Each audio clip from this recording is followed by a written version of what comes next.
Assalamualaikum warahmatullahi wabarakatuh. Selamat datang kembali di Ngobar DPM UJB, ngobrol bareng Dewan Perwakilan Mahasiswa Universitas Jana Badra.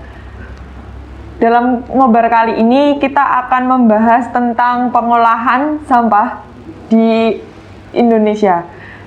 Di samping saya sudah ada dosen Fakultas Teknik, yaitu Dr. Eng Moh Samsiro STMT. Selamat pagi Pak Samsiro.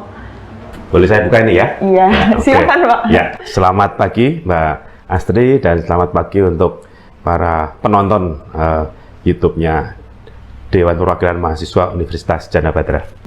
Ya, terima kasih Pak. Dalam kesempatan kali ini kita akan membahas tentang pengolahan sampah di Indonesia yang kita ketahui bersama-sama bahwa sampah itu tidak lepas dari keseharian kita, bahkan di lingkungan kita sendiri, dan kita selalu berdampingan dengan yang namanya sampah.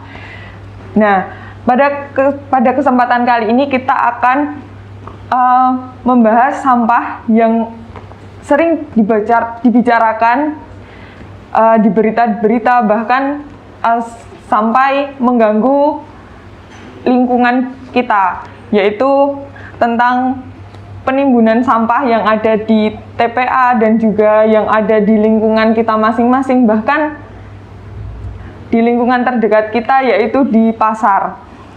Menurut Pak Samsiro nih, gimana kondisi pengolahan sampah di negara Indonesia saat ini sih Pak?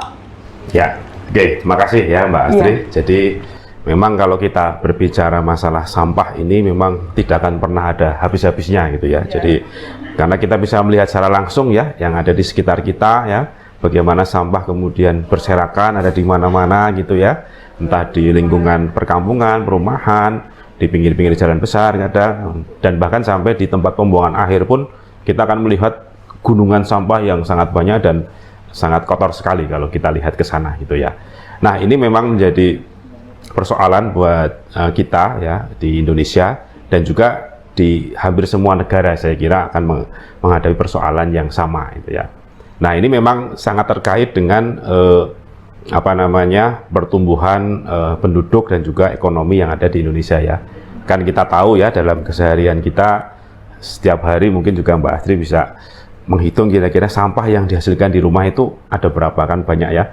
Kita makan menghasilkan sampah, kita melakukan aktivitas ke kampus juga, mungkin nanti beli makanan di kantin ya, beli barang-barang itu kemudian ada bungkusnya, itu juga akan menghasilkan sampah itu, dan itu dihasilkan oleh semua orang. Nah, sementara pertambahan penduduk kita kan meningkat terus setiap tahunnya gitu ya.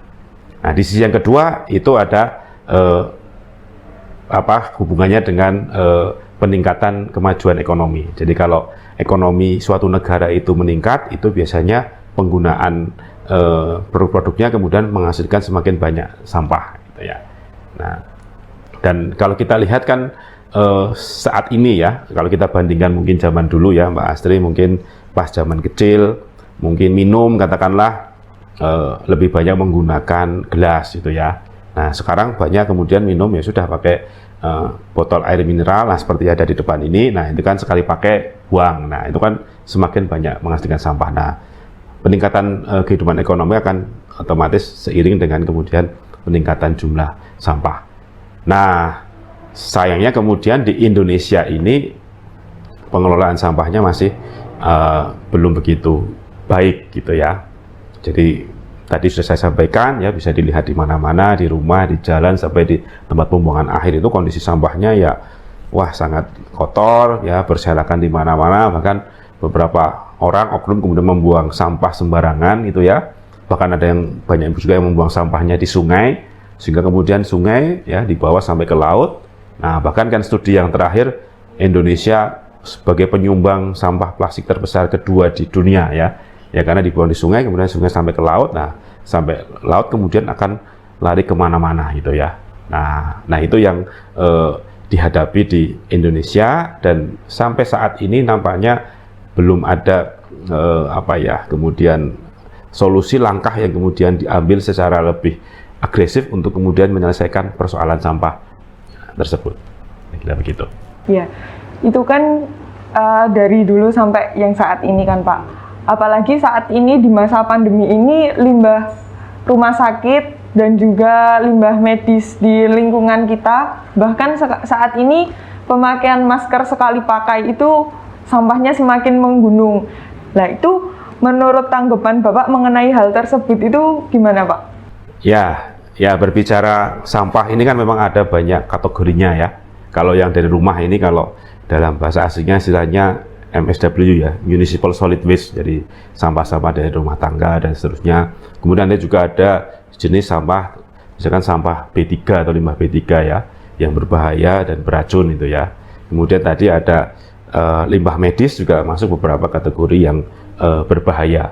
Nah, seiring dengan adanya pandemi COVID-19 yang ada di Indonesia dan seluruh dunia, nah memang kemudian limbah, khususnya limbah seperti masker itu kan meningkat sangat drastis gitu ya. Yang tadinya orang mungkin jarang menggunakan masker ya, nah sekarang mungkin tiap hari menggunakan masker dan mungkin tiap hari harus kemudian dibuang. Nah ini memang menjadi persoalan tersendiri karena tidak semua kemudian namanya masker begini kan orang juga takut ya begitu ada limbah masker. Kalau mungkin limbah-limbah biasa mungkin orang berpikir ada berserakan diambil dibuang, tapi begitu ada masker kan orang takut ngambil karena ini maskernya siapa, ada COVID-nya apa enggak kan tidak tahu. Bahkan mungkin di tempat pembuangan air sampah pun juga pemulung juga takutan juga ini jangan-jangan ada ini jika airnya dibiarkan. Nah ini juga menjadi persoalan serius yang kemudian memang harus juga segera dicarikan solusinya.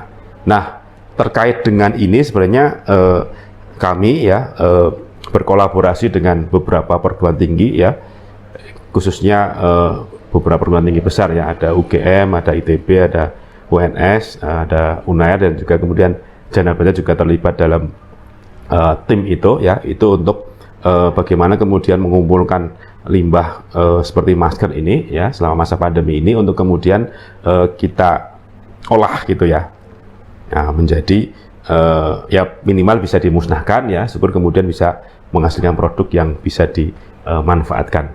Nah nanti nggak lama lagi nanti di kampus kita di Janabata nanti akan dipasang kotak mungkin di atas itu yang nanti khusus nanti untuk akan menampung limbah-limbah seperti masker ini. Nah nanti setelah nanti terkumpul nanti kemudian kita bawa di tempat pengolahan, nanti kita olah khusus. Nah itu sehingga itu nanti bisa apa namanya terolah dengan baik. Ya tetapi ini memang baru inisiasi dari apa namanya dari kita dan beberapa perguruan tinggi ya untuk memberikan kontribusi di dalam pengolahan limbah masker ini. Ya tentunya ini sebagai trigger saja untuk kemudian tanda petik memprovokasi pemerintah daerah untuk yuk dengan metode ini kita bisa hilangkan sampah masker ini. Ini sebagai satu contoh, kemudian ini bisa diduplikasi kemudian nanti di beberapa tempat, di beberapa wilayah. Nah, sehingga harapannya seluruh limbah masker bisa terkumpul. Nah, itu sehingga nanti bisa terolah dengan baik dan tidak tercecer kemana-mana. Nah, kebetulan beberapa waktu yang lalu kami juga melakukan survei di pantai di daerah Kulon Progo, di Pantai Terisik itu karena banyak sekali sampah-sampah yang terbuang dari aliran Sungai Progo. Nah, kami juga menemukan juga ada masker juga di sana. Nah, itu juga artinya kan sampai kemana-mana larinya ya kalau tidak ditangani dengan baik. Nah, itu akan sangat berbahaya. Nah, itu upaya yang kami lakukan ya. Tentunya ini bisa kemudian nanti ke depan bisa diduplikasi menjadi lebih masif lagi skalanya ya. Nah, sehingga limbah seperti masker ini bisa tertangani dengan baik. Kira-kira begitu. Itu tadi sudah terjawab untuk yang limbah masker dan juga limbah rumah sakit. Dan mungkin kalau di lingkungan kita itu kan kita nggak pernah luput yang namanya limbah plastik. Nah, sedangkan penggunaannya itu sangat tinggi. Itu menurut Bapak itu apakah ada solusi lain untuk menangani sampah plastik ini, ataukah dari limbah plastik ini dijadikan kerajinan atau bahkan yang lebih dari kerajinan itu kan mungkin nanti kalau kerajinan kan nanti kembali lagi kalau rusak udah jadi sampah lagi kan Pak. Nah itu alternatif lain selain mengolah sampah plastik itu menjadi kerajinan dan yang lain-lain itu apa sih Pak? Ya, oke. Mungkin sebelum ke sampah plastik mungkin kita akan bicara secara lebih general dulu ya, bagaimana kemudian sampah yang ada kemudian bisa kita olah dengan lebih baik gitu ya. Nah, memang kalau di Indonesia ya sampai saat ini ya, kalau kita lihat ke tempat pembuangan akhir sampah ya, kalau di Jogja itu ada di TPA Piungan ya, di beberapa kota yang lain yang dekat dengan Jogja, di Semarang ada di TPA Jatibarang, di Solo ada di Putri Jempo, atau yang paling besar itu Jakarta itu ada di Bantar Gebang, di Bekasi itu tumpukan sampahnya itu kan luar biasa banyak itu ya. Sebagai gambaran saja, kalau di Jogja itu kurang lebih sekarang mungkin sekitar 600 ton per hari sampah yang masuk ke TPA Piungan ya. Kalau di Jakarta yang masuk ke Bantar Gebang sudah sampai 7.000-an ton per harinya. Di Semarang mungkin sekitar 1.000-an ya. Kalau Solo mungkin lebih bawah lagi gitu ya. Nah, sedemikian banyaknya itu ya. Nah, itu mau diapakan ya? Kalau hanya dibuang saja kemudian menumpuk. Dan kasusnya seperti di TPA Piungan kan kemudian kondisinya sudah penuh ya. Sudah penuh. Nah, sudah penuh ini kan terus tidak bisa lagi kemudian menampung sampah-sampah yang dihasilkan dari masyarakat Jogja dan sekitarnya gitu kan. Nah, sehingga memang perlu ada solusi keadaan darurat ini. Dan kita mungkin Mbak Astrid juga pernah mendengar kemarin atau merasakan ya ketika beberapa kali TPA Piungan itu kan ditutup gitu ya. Nah, dengan berbagai alasan, ada protes warga, ada kerusakan alat berat dan macam-macam. Tapi begitu ditutup dalam hitungan 1 hari, 2 hari atau beberapa hari, kemudian kan menjadi problem karena sampah tidak bisa terangkut sampai ke Piungan sana, sehingga ia numpuk di depo-depo tempat pembuangan sementara, bahkan mungkin menumpuk di rumah-rumah gitu ya. Nah, itu jadi masalah, itu hanya hitungan hari. Bagaimana kalau kemudian 1 bulan, 2 bulan? Nah, ini kan menjadi persoalan serius ya. Nah, kalau kita berbicara pengolahan sampah ya, kalau kita bandingkan dengan negara-negara yang sudah maju itu, yang pengelolaan sampahnya sudah baik gitu ya, nah itu kan memang perlu ada upaya-upaya itu ya untuk bagaimana kemudian kita mengurangi timbulan sampah itu ya dari rumah. Nah, jadi ada kemudian konsep yang namanya 3R ya, itu ya, reduce, reuse, dan recycle itu ya, itu. Nah, jadi pengelolaan sampah itu kan memang harus dilakukan dari hulu sampai ke hilir. Mungkin kalau mau dibagi ya ada pengelolaan dari sisi hulunya, dari sisi bagian tengahnya, dan kemudian nanti pengelolaan di sisi hilir. Nah, di hulu itu kan di rumah. Nah, di rumah itu bagaimana kemudian tadi 3R tadi, sehingga mengurangi sampah yang kemudian nanti akan dibawa ke tempat pembuangan akhir ya. Bisa kemudian dikurangi sampahnya, digunakan kembali mungkin sampah yang masih bisa kita manfaatkan, nah baru sisanya kemudian dibuang gitu kan. Nah di sini memang kemudian saya melihat cukup bagus kalau di Indonesia ada peran pemulung ya, yang kemudian mengambil sebagian sampahnya, itu kan paling tidak bisa mengurangi sampah yang kemudian sampai ke tempat pembuangan akhir. Nah, begitu yang sisanya kemudian kan akhirnya nanti akan dibawa ke tempat pembuangan akhir. Nah, kemudian dari situlah kemudian mulai kemudian difikirkan bagaimana pengelolaannya. Nah, kalau kita berkaca kepada negara-negara maju ya, dari rumah itu kemudian sudah dipilah-pilah gitu ya. Jadi paling tidak minimal itu ada sampah organik dan anorganik ya. Itu. Tapi beberapa negara ada yang pemilahnya ada 3, bahkan ada seperti di Jepang mungkin ada yang 11. Banyak sekali ya, sampai bingung nanti milah-milahnya gitu ya, banyak sekali. Nah, tapi itu memang upaya untuk memudahkan nanti di dalam pengolahan.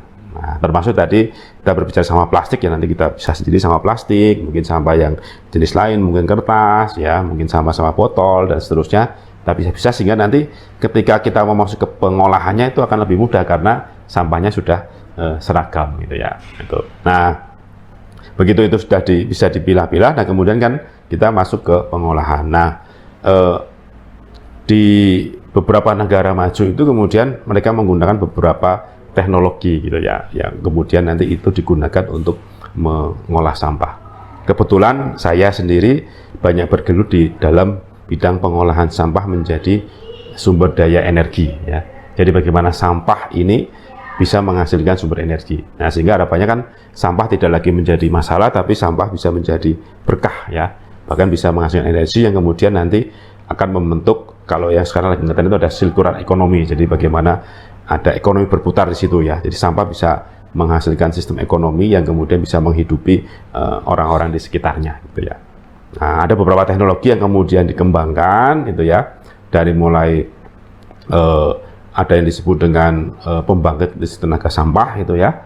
Itu yang kemudian pemerintah mengeluarkan peraturan presiden ya untuk percepatan pembangunan PLTSA di 12 kota itu ya.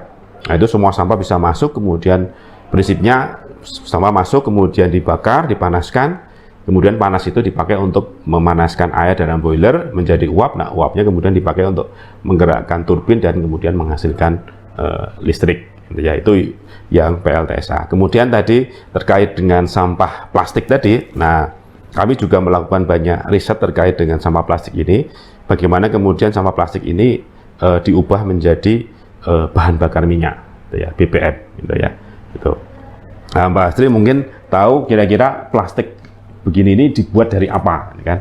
Nah, ternyata kan plastik-plastik ini kan dibuat dari minyak bumi. Oh. Nah, berarti biji plastik itu dari minyak bumi gitu ya? Betul ya. Nah, sehingga kalau dari minyak bumi itu kan berarti sama bahan bakunya dengan bensin, solar ya. Nah, artinya dengan begitu kan, oh berarti kan memang asalnya dari minyak bumi, sehingga kemudian itu berarti bisa kita kembalikan lagi nih menjadi semacam bahan bakar. Nah, itu jadi yang lebih bermanfaat gitu ya Pak? Betul. Nah, itu yang kami kembangkan gitu ya, dengan teknologi pirolisis ya, kita ubah kemudian sampah plastik ini menjadi bahan bakar minyak ya. Ya, tentunya juga melibatkan beberapa mahasiswa yang kemudian kita libatkan dalam tugas akhirnya juga ya untuk mengerjakan riset-riset itu. Nah, kemudian kita coba juga kembangkan skala yang agak lebih besar, kemudian kita bekerja sama dengan bank sampah, dengan badan usaha milik desa ya untuk mencoba mengoperasikan peralatan ini. Nah ini saya kira keuntungan yang luar biasa ya, dari sisi pertama tadi bisa memusnahkan sampah plastik, yang kedua kemudian kita bisa menghasilkan bahan bakar minyak kan gitu ya. Karena kita tahu kan, mungkin Mbak Astri juga pernah baca, sampah plastik ini akan musnah berapa lama, kan? 1000 tahun mungkin ya Pak, gitu. Butuh waktu ratusan tahun, mungkin 1000 tahun. Nah itu bahkan sampai mungkin kita sudah meninggal, anak cucu kita itu mungkin masih akan menemukan plastiknya kita besok. Nah itu ya. Wah, ini fosil gitu. Nah itu ya. Dari nenek moyang dulu ternyata bentuknya masih plastik gitu. Nah itu kan nanti wah ketemu lagi, wah ini zaman dulu ini ada plastiknya masih seperti ini gitu kan. Nah itu kan sangat berbahaya, artinya sangat mengganggu lingkungan ya, di sekitar kita. Nah maka kemudian itu harus kita musnahkan atau kita olah. Nah, salah satu alternatifnya adalah kemudian mengubahnya menjadi bahan bakar minyak. Ya, saya kira upaya-upaya yang lain tadi membuat kerajinan apa itu saya kira juga bagus ya. Karena memang sampah kita itu kan banyak sekali. Kalau tadi misalnya berbicara Jogja saja lah 600 ton per hari. Padahal kalau kita lihat komposisi sampah plastiknya itu kan kurang lebih sekitar katakanlah 10% ya. Berarti kan ada 60 ton sampah plastik per harinya. Nah, kalau hanya kemudian dibikin kerajinan saja, ya mau berapa kerajinan yang mau dibuat, kemudian yang beli siapa. Nah, sehingga memang semua upaya dilakukan. Itu ya, kemudian kita mengkonversi menjadi bahan bakar minyak juga iya. Nah, sehingga nanti itu kemudian bisa dimanfaatkan, bahan bakar minyaknya, ya paling tidak, kalau target kami ya itu bisa dimanfaatkan untuk industri kecil gitu ya, untuk sebagai bahan bakar di dalam kompor itu ya, sehingga bisa dipakai untuk memasak, untuk menggoreng, dan yang lain-lainnya. Nah, itu saya kira menjadi solusi yang cukup bagus untuk kedepannya bisa mengurangi sampah plastik itu. Kira-kira begitu. Untuk yang di TPA tadi ya Pak, tadi kan membahas tentang TPA yang semakin menggunung, sampah di TPA semakin menggunung, bahkan sudah ada TPA yang mungkin udah nggak muat lagi ditampungi sampah. Nah, menurut Bapak, pemerintah itu masih sering abai atau bahkan sudah berupaya lebih lanjut, ataukah mungkin yang gunungan sampah itu sebenarnya itu bisa teratasi nggak sih Pak? Jadi nggak selalu menggunung setiap hari, jadi selalu mengalami penurunan gitu, mungkin bisa nggak sih mengalami penurunan? Terus upaya pemerintah lebih lanjut supaya menangani sampah di Indonesia itu seperti apa? Ya, jadi kalau ditanya bisa atau tidak, kalau jawaban saya ya pastinya sangat bisa itu ya. Gitu.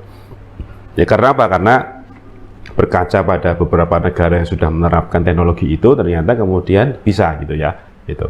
Salah satunya tadi ya dengan pengolahan menjadi listrik tadi ya, pembangkit listrik tenaga sampah itu semua sampah bisa masuk dan bisa dimusnahkan. Nah, setelah itu nanti tinggal hanya tersisa abunya saja. Abunya itu katakanlah paling 10-20%. Nah, sehingga kalau tadi ada sampah 600 ton, kalau 10% tinggal hanya 60. Itu kan sudah pengurangan yang luar biasa. Nah, abu nanti kemudian bisa dipakai untuk bahan urukan. Nah, terkait dengan memang tadi tempat pembuangan air sampah yang sudah penuh, ya memang solusi daruratnya memang itu harus segera dibuat ya, tanda petik, kemudian ada semacam pabrik pengolahan sampah ya, yang salah satunya tadi adalah dengan teknologi pembangkit listrik tenaga sampah itu ya, yang kemudian nanti semua sampah bisa masuk ke situ, diolah, bisa menghasilkan listrik. Nah, kemudian nanti hanya tersisa abunya yang hanya 10-20%. Nah, itu pun bisa nanti dipakai untuk bahan urukan untuk bangunan itu. Nah, itu yang tadi tercermin di dalam peraturan presiden untuk percepatan pembangunan PLTSA. Walaupun memang progresnya itu bisa dikatakan ya agak lambat gitu ya. Sampai detik ini pun yang betul-betul selesai dan beroperasional itu belum ada gitu ya. Nah, memang dalam perjalanannya sepertinya ada beberapa kendala-kendala gitu ya, kendala mungkin teknis dan juga tentunya non teknis gitu ya.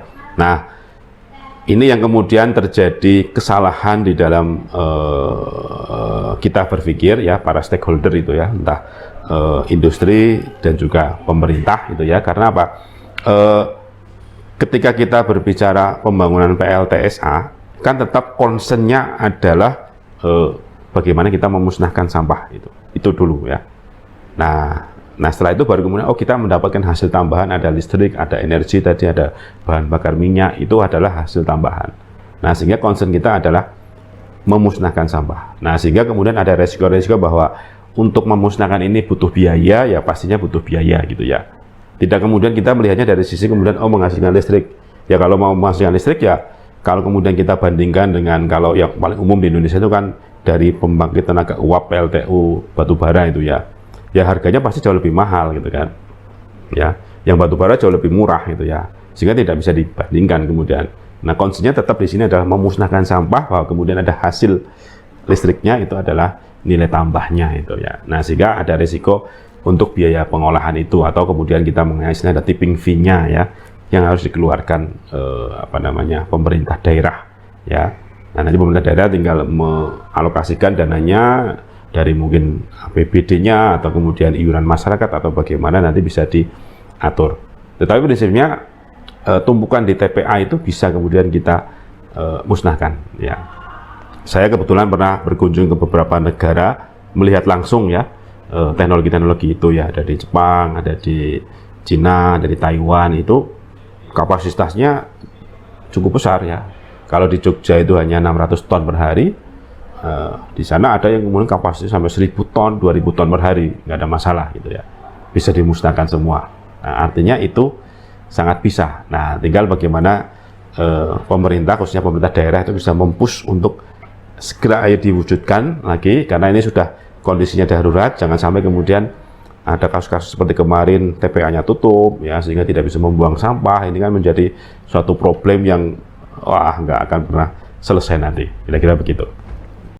Kalau di negara lain aja bisa, kenapa kok di Indonesia nggak bisa gitu ya Pak? Betul. Sedangkan orang-orangnya aja nggak kalah pinter sama yang di luar mungkin kayak gitu. Dan mungkin kalau masalah sampah sendiri itu, kalau cara menguranginya juga perlu kesadaran dari diri kita masing-masing. Apalagi di saat ini yang pengurangan sampah sama yang masih pemakai sampah, pengonsumsi sampah aja masih banyak yang memakai sampah plastik, apalagi yang sulit terurai gitu. Terus di kalangan remaja saat ini kan tentunya yang akan menjadi penerus bangsa yang akan mendatang itu kan harus adanya kesadaran dari diri sendiri. Sedangkan saat ini itu para remaja itu masih sering abai Pak dalam kepedulian mereka terhadap sampah dan lingkungan. Itu gimana sih Pak menurut Bapak caranya agar membangun kesadaran masyarakat dan juga para remaja yang akan meneruskan bangsa ini? Ya, ini memang menjadi suatu tantangan sendiri ya. Apalagi sekarang sudah generasi-generasi milenial yang masuk ya, itu memang ada beberapa program yang dilakukan ya oleh ya semacam kayak LSM gitu ya, atau kumpulan-kumpulan masyarakat yang berupaya kemudian membuat program-program sosialisasi kepada generasi-generasi milenial ini untuk bagaimana kemudian kita peduli terhadap sampah gitu ya.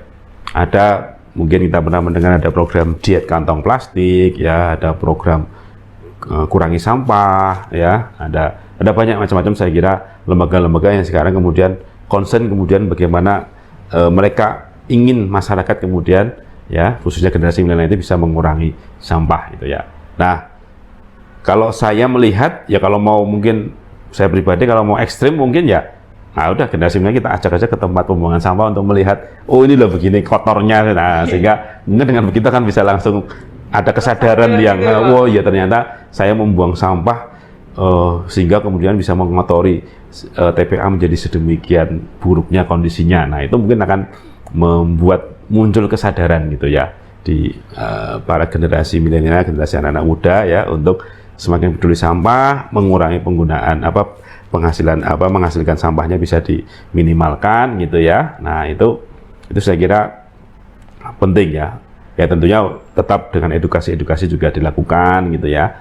Itu mungkin ada baiknya juga untuk mulai dari sekolah-sekolah gitu ya, khususnya mulai dari sekolah dasar sampai menengah gitu ya, untuk mulai diseselkan, atau di bahasa Jawa diseselkan itu diselipkan kurikulum terkait dengan lingkungan dan pengelolaan sampah, sehingga itu bisa tertanam sejak usia dini gitu kan. Nah, sehingga ketika mereka dewasa pun sudah kesadaran itu sudah terbentuk. Nah itu saya jadi teringat ketika saya dulu studi di Jepang itu, saya mungkin sekitar 4 tahun di Jepang itu kan sering melihat gitu ya, ada anak-anak sekolah dasar yang berangkat sekolah, pulang sekolah, dan memang kemudian mereka dididik gitu ya dari kecil itu ya, bagaimana mereka disiplin ya, termasuk di dalam tentunya membuang sampahnya, kemudian bagaimana memperlakukan sampah ya, istilahnya kemudian mereka betul-betul peduli sampah gitulah itu. Nah itu saya kira sangat bagus sekali itu ya. Nah harapannya sebenarnya kalau teknologi-teknologi yang tadi saya sebutkan tadi kemudian sudah terbangun itu ya, nah itu bisa menjadi wahana atau sarana edukasi buat masyarakat. Nah sehingga itu bisa dibuat terbuka, masyarakat bisa berkunjung ke sana gitu ya. Nah sehingga akan timbul kesadaran. Nah itu yang dilakukan oleh beberapa negara, termasuk yang saya lihat langsung itu seperti di Taiwan, itu anak-anak sekolah SD itu diberi kesempatan untuk berkunjung di tempat pengolahan sampah itu. Nah sehingga dari sekolah dasar itu sudah tertanam, oh ini sekolah seperti ini. Nah sehingga jiwa kepeduliannya terhadap sampah gitu. Ya betul, yang kemudian akan muncul kepedulian, oh ternyata sampah ini akan membuat bisa mengotori lingkungan ya, ternyata susah pengolahannya. Nah sehingga akan muncullah kesadaran yang tertanam dari pendidikan dasar, sehingga ketika nanti dewasa mereka sudah terbentuk, dan itu memang butuh waktu gitu ya. Jadi kalau yang saya dapat informasinya seperti di Jepang misalkan, itu konon tahun 50-60-an juga kondisinya masih kotor gitu ya, tapi kemudian pelan-pelan secara bertahap, nah sampai pada kondisi yang sekarang menjadi sangat bersih.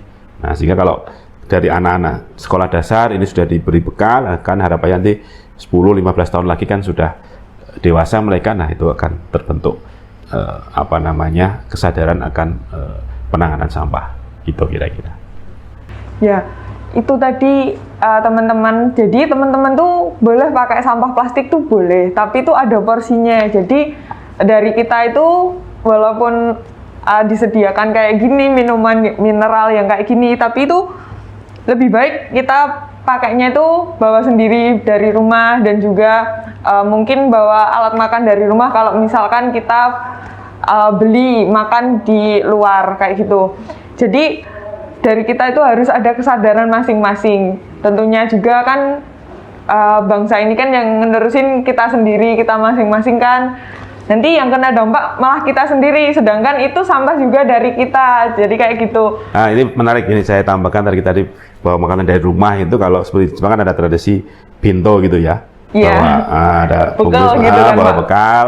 Nah, nanti kemudian di sekolahan dimakan, mungkin bareng-bareng dengan teman-temannya. Nah, sehingga ini betul-betul bisa mengurangi sampah gitu ya. Iya. Daripada kemudian katakanlah harus beli, kemudian ada bungkusnya, kemudian harus dibuang. Nah, ini saya kira bagus kalau itu bisa diterapkan di Indonesia. Iya, kayak gitu teman-teman. Jadi teman-teman gimana caranya buat kita sendiri dari pribadi itu menanamkan pada diri kita itu untuk hemat sampah. Jadi jangan mubazir sampah, jangan di mana-mana kita buang sampah sembarangan. Jadi kalau misal kita kepepetnya beli minuman kayak gini, itu nanti itu harus dihancurin dulu, diremet atau gimana. Jadi dibikin partikel yang kecil gitu. Supaya nanti kita mempermudah juga kalau misalkan kepengolahan sampahnya itu mau diolah lagi. Ini juga kan tadi dari Pak Samsiro udah banyak pengalaman sampai ke Taiwan, ke negeri mana-mana ya Pak ya. Dari Jepang juga, kalau misalkan negara lain pun bisa, berarti negara kita pun bisa. Mungkin cukup di sini aja Pak, sampai sini itu juga udah banyak banget kita dapat manfaatnya. Semoga dari ngobar kali ini kita dapat belajar lebih untuk menanamkan kepedulian kita terhadap sampah. Terima kasih Pak telah mengisi podcast kali ini. Terima kasih Mbak Astri dan juga teman-teman di DPM Universitas Chandra Badra itu ya. Nah, semoga ini bisa memberikan wawasan, pengetahuan ya kepada para pemirsanya di YouTube gitu ya, untuk itu mulai kita meningkatkan kesadaran untuk pengelolaan sampah yang lebih baik. Ya, amin. Semoga bermanfaat. Sampai sini aja ngobar kali ini, sampai bertemu di ngobar selanjutnya. Wassalamualaikum warahmatullahi wabarakatuh. Waalaikumsalam.